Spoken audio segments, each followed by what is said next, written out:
បាទសូមជម្រាបសួរដល់ប្រជាជនទាំងថ្មីទាំងអស់បាទរបស់លោកចាក់ផលិតរបស់គុណតួតាំងពីគោ KO កូប្រេនេះខ្ញុំ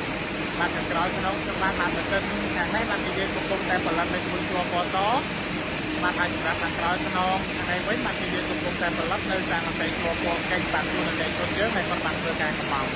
ដូចជាខ្នាតបាទនៅជួពបង្ហាញដូចជាពណ៌ខៀវយើងបានចាត់តាមខ្នាតនៃជនយើងបានកម្លាំងដូចគ្នាបាទអញ្ចឹងសម្រាប់ពុកម៉ែបងប្អូនបាទដែលមានតម្រូវការបាទទៅនឹងជួយជួសាំងដីជួបាទយកទៅប្រើប្រាស់ឬទៅយកទៅលក់បន្តបានឲ្យធ្វើការទំនាក់ទំនងបានទទួលបានតម្លៃពិសេសចេញពីរោងចក្រផ្ទាល់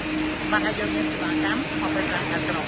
ចំពោះក្បឿងជួឬជាសាំងដីជួបាទគឺយើងមាន10ពណ៌សម្រាប់ធ្វើការជ្រើសរើសអត្ថប្រយោជន៍จากឲ្យកម្ដៅឬជាសម្លេងសំខាន់ឲ្យទឹកភ្លៀងបាន80%បានមានភាពស្វិតរមាំបាទមិនកាន់ផ្លែ